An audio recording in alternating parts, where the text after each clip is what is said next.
तो नमस्कार दोस्तों, बहुत बहुत स्वागत है आपका फिर से एक नई वीडियो में। तो मैं हूं अखिलेश कुमार, आप देख रहे हैं अपना है परिवार बीए स्टूडेंट क्लासेस।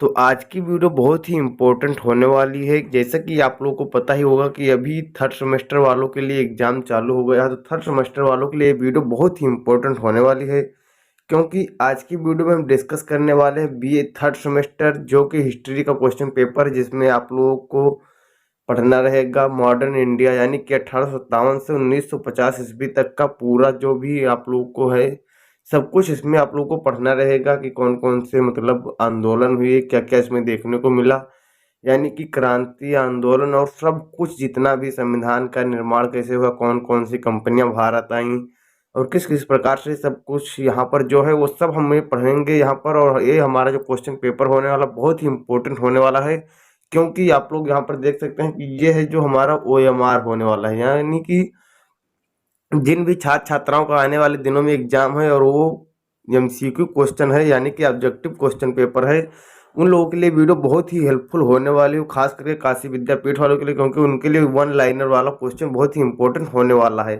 तो चलिए बिना देरी के लिए हम लोग शुरू करते हैं कि कौन से क्वेश्चन है जो कि बहुत ही इंपॉर्टेंट होने वाले हैं। तो जैसा कि आप लोग देख सकते हैं कि यहाँ पर जो क्वेश्चन पेपर है ये भी 27/12/2023, यानी कि सिद्धार्थ यूनिवर्सिटी का और अदर यूनिवर्सिटी से रिलेटेड है। देख ले सकते हैं आप सब कुछ यहाँ पर। तो यहाँ पर आप लोगों को कुछ नोट दिया गया है कि अधिकतम अंक 75 नंबर के होंगे और 1.5 घंटे का समय होगा, पर 50% दिए गए हैं और प्रत्येक प्रश्न 1.5 अंकों का होगा। तो चलिए देखते हैं कौन से क्वेश्चन है जो कि बहुत ही इंपॉर्टेंट है और किस प्रकार से क्वेश्चन पूछे जाते हैं। तो चलिए देखते हैं कि सबसे पहला क्वेश्चन आप लोगों को यहाँ पर हिंदी और इंग्लिश दोनों में प्रोवाइड किया जाएगा। इंग्लिश मीडियम वाले इंग्लिश में देंगे और हिंदी मीडियम वाले हिंदी से अपना पढ़कर आंसर दे देंगे। तो निम्नलिखित में से किस गवर्नर जनरल ने 1877 ईस्वी दिल्ली दरबार का आयोजन किया था? तो किसने किया था? आप लोगों को पता होना चाहिए कि लॉर्ड लिटन ने। तो ये बहुत ही इंपॉर्टेंट है और बहुत ही अच्छा क्वेश्चन ये पूछा जाता है। निम्नलिखित में किस गवर्नर जनरल ने वर्नाकुलर प्रेस एक्ट लागू किया? तो किसने? लॉर्ड रिपन ने। आप लोगों को यहाँ पर कंफ्यूज कर देता है ये क्वेश्चन कि लॉर्ड लिटन और लॉर्ड रिपन दोनों है अलग अलग, लेकिन थोड़ा सा मिलता जुलता है, इसलिए आप लोग यहाँ पर देख सकते हैं लॉर्ड रिपन है और यहाँ पर आप लोग देख सकते हैं कि लॉर्ड लिटन है। तो ये आप लोग कंफ्यूज मत होना कि लॉर्ड लिटन और लॉर्ड रिपन अलग अलग हैं। अरे सॉरी दोस्तों, एक ही हैं, अलग अलग हैं ये, कि मतलब गलती से टाइप हो गया होगा, तो नहीं, ये दोनों अलग अलग हैं। बहुत अच्छे से आप लोग इसे पढ़ लेना। निम्नलिखित में से किस गवर्नर जनरल के कार्यकाल में प्रथम अकाल आयोग नियुक्त किया गया? तो किसके द्वारा? तो लॉर्ड डफरिन के द्वारा। ये आप लोगों को दिखाई दे रहा होगा, लॉर्ड डफरिन के द्वारा। बहुत ही इंपॉर्टेंट क्वेश्चन है ये और बहुत ही अच्छे तरीके से ये प्रोवाइड किया गया है। क्वेश्चन पेपर आप लोगों को मिल जाएगा टेलीग्राम चैनल पर या हमारे ड्राइव में उपलब्ध है, वहां से आप लोग डाउनलोड कर लेना। डिस्क्रिप्शन में लिंक प्रोवाइड कर दूंगा। चौथा नंबर क्वेश्चन देखते हैं कि गवर्नर जनरल के रूप में लॉर्ड लिटन का कार्यकाल कब से कब तक था? तो 1876 से 1880 ईस्वी तक था। ये आप लोग अच्छे तरीके से देख लेना कि 1876 ईस्वी से 1880 ईस्वी तक, यानी कि 4 साल का था। फिर देखते हैं हंटर आयोग निम्नलिखित में किस विषय से संबंधित था? तो हंटर आयोग किससे संबंधित था? तो शिक्षा से संबंधित था। इससे शिक्षा का मतलब जोर दिया गया और शिक्षा को बहुत अच्छे तरीके से विकसित किया गया। तो ये हंटर आयोग के द्वारा ही संभव था।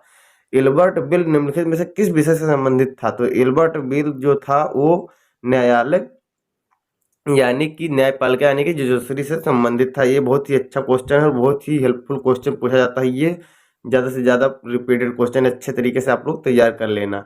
निम्नलिखित में से किसे स्थानीय स्वायत्त अशासक का जनक माना जाता है? तो किसे? रिपन को, लॉर्ड रिपन को माना जाता है। इसे आप बहुत अच्छे तरीके से याद कर लेना कि स्थानीय स्वायत्त का रिपन, यानी कि आप लोग रिबन के हिसाब से कि स्थानीय मतलब शासन का रिबन काटा गया, यानी कि रिपन के द्वारा हुआ। ये आप लोग बहुत अच्छे तरीके से इसे याद कर सकते हैं ट्रिक के माध्यम से। भारतीय राष्ट्रीय कांग्रेस की स्थापना निम्नलिखित में से किस गवर्नर जनरल के कार्यकाल में हुई थी? तो डफरिन के, याद मतलब यानी कि कांग्रेस की स्थापना डॉल्फिन मछली आप लोग याद कर सकते हैं। तो डॉल्फिन के हिसाब से डफरिन, मतलब डॉल्फिन डॉल्फिन डफरिन डफरिन, ऐसे करके आप लोग अच्छे से तैयार कर सकते हैं। फिर देखते हैं कि तृतीय आंग्ल बर्मा युद्ध कब शुरू हुआ? तो 1885 ईस्वी में शुरू हुआ था तृतीय आंग्ल बर्मा युद्ध, यानी बर्मा, या आप लोगों को पता होगा म्यांमार बर्मा जो है वहीं पर। निम्नलिखित में किस अधिनियम के द्वारा प्रतिवर्ष 1 लाख रुपए शिक्षा पर खर्च करने की व्यवस्था भारत में की गई? तो 1813 का ईस्वी का चार्टर एक्ट द्वारा।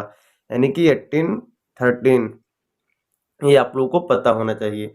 अखिल भारतीय मुस्लिम लीग की स्थापना भारत में कब हुई? तो 1904 ईस्वी में हुई थी। ये बहुत ही अच्छा क्वेश्चन और बहुत ही बेहतरीन क्वेश्चन है, आप लोगों को पता होना चाहिए। और लॉर्ड लिटन ने भारतीय शस्त्र अधिनियम किस वर्ष में पारित किया? यानी कि लॉर्ड लिटन ने भारतीय शस्त्र अधिनियम किस वर्ष में पारित किया था? तो 1878 ईस्वी में। आप लोगों यहाँ पर 2 टिक लगा, तो ये दोनों मत सोचना, ये वाला इसमें सही है। फिर देखते हैं तृतीय आंग्ल बर्मा युद्ध कब शुरू हुआ था? तो 1850 ईस्वी में। निम्नलिखित में से किस अधिनियम के द्वारा प्रतिवर्ष 1 लाख रुपये शिक्षा पर खर्च करने की व्यवस्था है? सॉरी दोस्तों, ये क्वेश्चन फिर से रिपीट हो गया। हाँ, यहाँ से देखते हैं। निम्नलिखित में से किस गवर्नर जनरल ने वर्नाकुलर प्रेस एक्ट को समाप्त किया? लॉर्ड लिटन ने। रॉबर्टसन कमीशन निम्नलिखित में से किस विषय से संबंधित था? तो ये इसमें अभी कंफ्यूजन है थोड़ा, हम देख लेते हैं अभी नीचे, तो फिर आप लोगों को प्रोवाइड कर देंगे। किस गवर्नर जनरल के कार्यकाल में रेलवे बोर्ड की स्थापना हुई? तो लॉर्ड एल्गिन द्वारा। फिर लॉर्ड कर्जन द्वारा नियुक्त विश्वविद्यालय आयोग का अध्यक्ष कौन था? तो फ्रेजर थे। भारत के वायसराय के रूप में सबसे लंबा कार्यकाल किसका था? तो लॉर्ड हार्डिंग का था। भारतीय पुरातत्व सर्वेक्षण की स्थापना किसने की थी? तो लॉर्ड डलहौजी ने। गवर्नर जनरल के कार्यकाल में हुई, तो लॉर्ड डलहौजी। भारतीय पुरातत्व का जनक किसे कहा जाता था? मार्टिन मीटर व्हीलर के द्वारा। निम्नलिखित में से किस गवर्नर जनरल ने अफगानिस्तान के प्रति अग्रगामी नीति को अपनाया? तो मिंटो ने अपनाया था।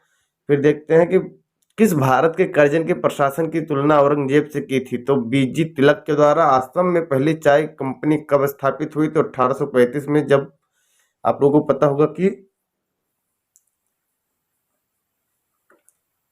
अंग्रेजों ने भारत में प्रथम मदरसा कहाँ स्थापित किया था? तो कलकत्ता में स्थापित किया था। वाराणसी में प्रथम संस्कृत महाविद्यालय की स्थापना किसने की थी? तो वारेन हेस्टिंग्स ने की थी। निम्नलिखित में से किस अंग्रेज ने सर्वप्रथम भगवत गीता का अंग्रेजी में अनुवाद किया था? चार्ल्स विलिंकिस ने। ये बहुत ही अच्छा क्वेश्चन है, बहुत ही ज़्यादा रिपीटेड क्वेश्चन है, बहुत ही ज़्यादा पूछा जाता है, तो ये आप लोगों को पता होना चाहिए। फिर देखते हैं कि चार्ल्स वुड का डिस्पैच निम्नलिखित में से किससे संबंधित था? तो शिक्षा से संबंधित था। सैडलर आयोग संबंधित था शिक्षा से। लॉर्ड मैकाले संबंधित था, किससे संबंधित था? अंग्रेजी शिक्षा से संबंधित था। फिर राष्ट्रीय शिक्षा परिषद की स्थापना कब हुई थी? तो 15 अगस्त 1904 ईस्वी में। हंटर कमीशन की रिपोर्ट में किसके विकास पर ज्यादा जोर दिया गया? तो आप लोगों को पता ही होगा कि प्राइमरी शिक्षा पर ज्यादा जोर दिया गया था। किसके कार्यकाल में भारत अंग्रेजी शिक्षा से प्रारंभिक हुई थी? तो लॉर्ड विलियम बेंटिक द्वारा। फिर बंगाल को विभाजित करने के लिए गवर्नर जनरल का क्या नाम था? तो लॉर्ड कर्जन। बहुत ही अच्छा क्वेश्चन है ये भी, कि बंगाल विभाजन में सबसे ज्यादा किस गवर्नर जनरल का योगदान था? तो लॉर्ड कर्जन का। बंगाल विभाजन के समय बंगाल का लेफ्टिनेंट गवर्नर कौन था? तो कर्जन था। ये आप लोगों को पता ही होना चाहिए। बंगाल विभाजन के पश्चात कौन सा आंदोलन प्रारंभ हुआ? तो स्वदेशी आंदोलन। भारत सरकार अधिनियम 1919 को अन्य किस नाम से जाना जाता है? तो मॉन्टेग्यू चेम्सफोर्ड सुधार। ये बहुत ही अच्छा क्वेश्चन है और बहुत ही इंपॉर्टेंट क्वेश्चन है। इससे आप लोगों को बहुत ही ज्यादा क्वेश्चन पूछा जाता है 1919 अधिनियम के तहत। भारत की तरफ किसके विस्तार के डर से 19वीं सदी का अरब भारत अफगान संबंध प्रभावित था? तो ईरान के डर से। इल्बर्ट विल विवाद किस सन में हुआ था? तो ये इसका मोस्ट इम्पोर्टेंट जो क्वेश्चन है और अच्छा, जो बहुत ही अच्छा मतलब है, 1887 में। स्ट्रेची आयोग की स्थापना किसने की थी? तो लॉर्ड लिटन ने। इनमें से कौन सा बागान उद्योग विदेशी पूंजी से प्रारंभ हुआ था? तो ये किससे हुआ था? यानी कि नील और चाय दोनों से।